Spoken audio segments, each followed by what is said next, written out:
Welcome to The Last Word, brought to you by Montgomery Bank. I'm David Jenkins. He's Chris, the football guru Popst. Wow. Not really. Wow. But Chris, football season finally starts, Yes. and it's getting hot all of a sudden. It's been cool all summer, first summer, but now all of a sudden the football season's about ready to get going. It is unbelievably hot out. Yeah, and the result of that is some of the games around the states being pushed back an hour.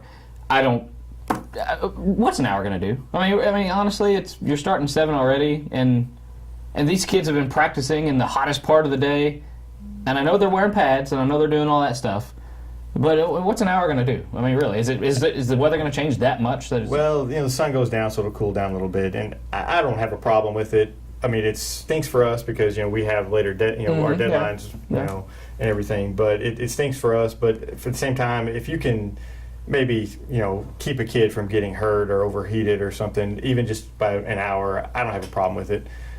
Take that platform. I'm gonna, Governor-elect. Safety first. Safety first. Well, I just don't. I mean, safety. You want to keep everybody safe, and that's great. But this is a direct result of starting the season earlier, but to accommodate the playoff situation and stuff like that. But you're going to have that. It's going to be hot. I mean, that's shocker. My problem is with Misha, not with moving the time. I love Misha, the worthless entity that it is. But moving the games up to August 22nd to start is the problem. I mean, why not start a couple weeks later and just let the season run a couple weeks longer? Yes, you lose some time for players in basketball and everything, but other states do it and they don't have a problem with it. I think they should. I don't know why the state championship has to be played on Thanksgiving weekend. I don't know why. Move it back a couple weeks. Those first part of basketball season is. I mean, who cares anyway? Your basketball season you worry about once you get into February and in March, whenever district time, it would have no effect on that. So I wish Misha would just move stuff back, and if they're really worried about safety, that's what they would do. But I don't think Misha really is too concerned. Well, you got to accommodate the Rams' schedule since it's being played in the Dome. You got to do all that. You got to, as far as that goes, I understand that there's scheduling involved. You got to plan those things in advance. You can play it in Columbia again like they used to. That's Columbia. That's not where it is, though. That's not where they're playing. And that dome is just a great place to have. Anyway, as far as the pushing back, Dexter St. John is being pushed back to 8 o'clock. That's as much as we know for right now, the taping of this show. I don't anticipate any more changes, but I didn't anticipate this one, to be honest with you. So I'll try to keep you posted on our Twitter account. One thing they will do is there'll be a lot of water breaks. So I think every 6 minutes on the clock they'll give water breaks. So the games will last a little bit longer. Not they'll already have a lot more penalties and stuff in the first game, but every 6 minutes they'll give a 2 or 3 minute water break to let the guys get cool, which is that's a good thing. That's a good thing, and I don't know why the game still can't start at 7. But anyway, that's just I digress. We're going to dive into our weekly. It's week 1. We're going to pick up some matchups, pick and nitpick, and do what we do. We're just going to criticize and we'll see. Week 1, you don't know a lot, but one thing we do know is Kelly, first ever varsity football game, and they're going to be at East Prairie. In my mind, Kelly has done things the right way. They played a couple years of JV, got these kids ready, they learned the game. Now it's time for them to step up in the bright lights of Friday nights, and they're going to play East Prairie, who's better this year. East Prairie for years has been saying we're young. Well, finally they're not young anymore. They've got some experience, and I think it's a good matchup for Kelly. I think East Prairie will win the game. I think it's going to be close, and I think Kelly's going to put together a pretty good performance for their first game. You hit the nail on the head. I don't think anybody's expecting Kelly to be just this down and out teams the first year of varsity. They're gonna hit some bumps. They're gonna take their lumps against some good teams. They got a pretty good schedule for a first-year team. But, Coach Redinger, I think we've said this before, was the perfect man for this job. He's done an amazing job of getting these kids ready and getting them acclimated into this football culture, because it's completely different when you're talking about baseball and basketball. And boys sports at Kelly hasn't had that great success in the last half a decade here. They just it just hasn't been there. And it runs its courses, and he is not one to prolong this that streak. Boy, Jinx, I really want to say Kelly's going to win their first game this Friday, but I can't do it yet. I mean, it's so hard to say that a first game of their varsity season is going to be a W, but until you get in that situation, until you get under those bright Friday night lights, it's just different. I'm with you, but they won. Kelly beat East Prairie 50-6 in JV last year. 50-6. They were 5-3 on JV last year. Some of their losses, they lost like Jackson. I mean, they played a tough JV schedule last year. It's not JV like you said. It's bright lights. So I'm going to take East Prairie, but it's going to be close. I think it'll be. I think Kelly will be there till the end. They're going to run their slot T. With they used to run at Kennett, control the clock a little bit. It'll keep East Prairie off the field. I think it'll frustrate them. East Prairie's got some playmakers, though. I think East Prairie's going to make some plays and win that game. But it's going to be closer than what a lot of people think. But I think it's going to be a great start to Kelly's football. East Prairie's Everett Jones is going to start where he left off last year. He's one of their most dynamic playmakers. I think he's going to be the X factor in this game. He's going to, like you said, it could be a very well close game. I mean, I don't, Kelly's just they're gonna line up in the same formation and throw different things at you. And East Prairie better be ready because their defense was not ready last year. No, they gave up, if I'm not mistaken, around an average in their losses, 35 points in their losses. Was that it? Maybe, and that was just losses. They lost by a margin of 35 points by average last year, and Coach Jamerson, he said his defense is better this year, and we will see because Kelly, they're not going to come out with they're not a JV anymore. I mean, they are ready for this varsity. They are excited, and they're going to come out. East Prairie better wrap up because Kelly's got some big kids in there, so they better wrap up. So, but I think we're both agreed that East Prairie's going to win that one. But it's great to see Kelly, start this football program, and I like seeing, there's a couple, Portersville plays Barat. We'll talk about them a little bit later. That's their first year of football too. So there's a lot of new football programs that are coming up. Which is good to see. Yeah, and Sky Central, where you at, man? Get some football at Sky Central. Not go crazy. I tell you what, that'd be a good team. Let me tell you. Jinx, let's talk a little bit about. Let's go to Sykes and Charleston. That's a big rivalry. Whatever. We'll just talk about it. We'll hit on it. I'm sorry, Charleston, but Sykeston wins big. Charleston's young. Sykeston already, even when Charleston's good, Sykeston, they're bigger, they're stronger, they have more players. So Sykeston rolls. Yeah, it's not going to be any different than it has been the last few years. The future is bright for Charleston. It is. I don't want it's just a tough first game for Charleston. It always is, and it's always going to be as long as it's the first game of the season. And but I think Sykeston just clearly outmatches them in this game. It's not going to be a blowout. I don't think it's going to be a blowout because I'm not on the Sykeston board bandwagon right now. I just don't feel. I'm just not very confident with their team. And now I hope they prove me wrong. I hope everybody proves me wrong, but I'm just not. It'd be good confidence booster for Sykeston going in the rest of the season, but I'm just not there yet. I don't know. It's first game. I haven't seen him take snap, but I'm not there with them. We'll see. I don't know. I just figure Sykeston will win pretty easily. I don't know. I don't know if it'll be turbo clock or anything like that. But last year was a surprise. Charleston was a little stronger, but last year was closer, and that surprised a lot of people. Even with Charleston as being Sykeston thinking everyone was going to beat them by 17 touchdowns, but it's a lot closer. I'm thinking the game of the week is going to be Dexter and St. Genevieve. Could be. Tell us why.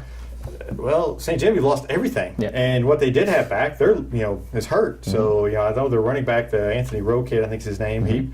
He hurt his knee or hurt his leg or something, and is out. Maybe for the season. So they're having to replace their running back. They have a new quarterback. They have a bunch. They lost most of their skill players from last year. A lot of their line. Dexter returns a lot. They return Peyton Pollock, the second year under Coach Speeden's system. If they're going to do it, they better do it. Yes. Because St. Jen's never down for long. I don't know if they're even going to be down this year, but I'm still going to pick St. Jen. I'm not going to lie. Dexter's got to prove that they can beat, and they didn't do much to prove to me anything last year. No. The line play for Dexter has got to improve, and that'll be the key. If it's improved, then they can win. They can beat St. Genevieve, but they've got to prove it before I pick them. They've got to prove it to me. I was just about to hit our button for the buzzer for the upset alert, but I was reaching, and you didn't bite. I'm not going to bite on that. No. I'm gonna go St. Gen too on that one. It's just one of those things that Dexter, they're kind of in the Kelly boat. They have to prove first that they can do it, and then after that, all hands on deck. That's how they say. But what about Caruthersville and Liberty? Now this is the matchup that kind of affects the state. There are two state-ranked teams. Mountain View has had their way with Caruthersville lately. Mountain View is another top-ranked team. Caruthersville, I believe, is number 6 in Class 2. They both lost a lot. They both teams have lost a lot, but as far as Caruthersville, I think they lost a little bit more. They lose their head coach for one. Daryl Monroe, who just could do anything he wanted to out there and cause Mountain View tons of problems.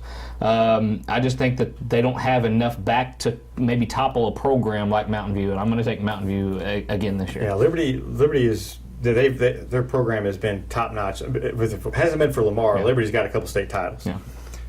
They returned, senior running back Brian Porter. He rushed for over 1,000 yards last year. Their wide receiver had 48 catches and 758 yards and 12 touchdowns last year. That's impressive for Class 2. Yeah, he's back. They've got a new quarterback named Josh Pruitt, but they expect big things out of him. They've got the system that's rolling.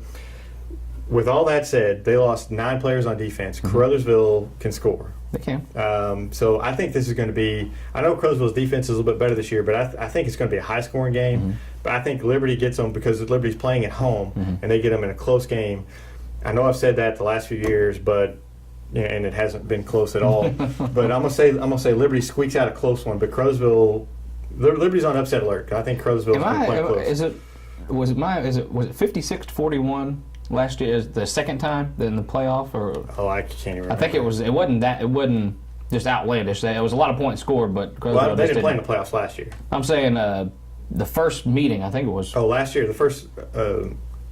I'm not following. I thought it was. Never mind. I'm completely off base. I'm thinking of somebody else. Okay. A lot of Class 2 schools out there. That, right. Yeah. Well, let's kind of go and speed things up a little bit. Sure. We'll kind of hit Cape Central, Vashon. Cape Central coming off a big season. Peyton Montgomery, their new quarterback, which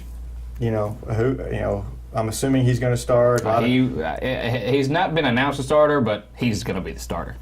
Yeah, it's a lot of quiet, and I feel bad for Chaffee if they listen to me. If Misha listened to me, there wouldn't be any transfers like that. But that's a story for another day. Okay. I think he's going to fit in very well with Al Young. I think they roll over Vashon, even though Vashon returns their quarterback, who's pretty darn good. Threw for about 1,300 yards last year. Yeah, I'll go Cape Central in that matchup as well. Chaffee at Grandview. Speaking of Chaffee, that Chaffee losing their starting QB, lost a lot of seniors from last year's team, going against unfortunate for them, a perennial not very good team in Grandview. Grandview was 1-9 last year. They're always terrible. They did return the quarterback last year, but problem with that is he threw 4 touchdowns and 24 picks. Chaffee, let's just get some pressure on the quarterback, get some interceptions. Chaffee wins that game. Yeah, I'll take Chaffee as well. Let's see. Hayti at Thayer. Now, Thayer is a Class 2 playoff team. Beat Chaffee last year. They're expected to be another good team this year. I say Thayer kind of rolls by Hayti. Thayer lost pretty much everybody from last year, although they do have that Aiden Henry kid back who hit the three-pointer, and I think he with him that'll be enough to beat Hayti. Hayti is just low on numbers. They're kind of down a little bit, and they're kind of rebuilding. I think Thayer will win that one. Hayti is one of those teams that they can just kind of sometimes they can kind of sneak up and beat a few teams. They that could, you don't think that but Thayer, they could. Thayer, we saw Thayer last year. They're going to control the line of scrimmage. They're going to dominate. They're going to keep their playmakers off the field. Jinx, what do you like to say with those big hog mollies? What do they do? 3 yards and a what? 3 yards and cloud of dust. That's right. Love it. That's right. Battle at Jackson. Another battle is just outside the top 10 in Class 5. Jackson number 6 in the state poll. This could be a pretty good test for Jackson. Honestly, a battle is a fairly new football program. What you got? I have no idea how Battle is getting any press at all. I mean, what did they do last year that lets them think that? I mean, they have some players back, and they were, they were 5-3 or 5-4 last year or something like. I don't know, but they're still a young program. They haven't done anything to be getting any kind of state press. I'm going to take Jackson with Dante Van Deven. They've got a good, strong defense back. I think Jackson rolls by a couple touchdowns. Agreed. Fredericktown and Kennett. Oof. I don't know. The Pixies, their opening duo, the opening of the duo. If I can spit it out. Fredericktown, they're very physical. I think that's going to cause Kennett some problems. Kennett couldn't tackle when we saw him in the contact camp earlier this year, and I don't know how you fix that. I think and their quarterback, Kennett's quarterback got a lot of speed, but he makes some mistakes. I'm gonna take Fredericktown in a very, very close game, but I think Fredericktown pulls it out. Next one we got New Madrid. We didn't make a pick. Fredericktown. And next one we got New Madrid at Malden. Malden. Very good. Got everyone back. New Madrid, new coach. Got to get some things in place. Malden by a few touchdowns. Malden rolls. Fox at Poplar Bluff. Now, I don't know much about Fox. Surprise, surprise. Poplar Bluff. We never really know too much about them. What you got? Fox stunk last year. They lost everybody. They're going to stink even worse this year. Poplar Bluff rolls. Mules go all the way. Herculaneum at Scott City. Now, this is always kind of a tough one because again, we just don't really know what Herculaneum's got. Herculaneum returns quarterback Jake LaBriere. He threw for 240 yards last year, 2 touchdowns and 2 interceptions. Scott It City, can only get better. but Scott City has 2 quarterbacks vying for the position. You know, you've got Braden Cox and Ty Wilson. If you have 2 quarterbacks, you don't have a quarterback. Scott City can't score. They're going to. I'm taking Herculaneum 7-6. 7-6. 7-6. Barn burner. Well, in a game that nobody cares about. And Portersville Barat Academy. Barat Academy, Kelly Boat, first game ever. Portersville got some returners. John Garrett Kellums, quarterback. Blanking on Derek Priggle, lineman. Seymour lineman. I'm going to take Portersville. Just simply they've been on the field. I have no idea what Barat did, except for they were undefeated in JV last year, but they played 3 games. So, I'm taking Portersville because I don't know any better. Yeah. Get out, watch some football, drink plenty of water. Oh, yeah, apparently take some air conditioner, some fans and stuff. I don't know. It's If going to be hot. have a personal aide there to watch all your vital signs. Get them there, too. Buy them a ticket. Just get out, watch some football. Should be some pretty good matchups.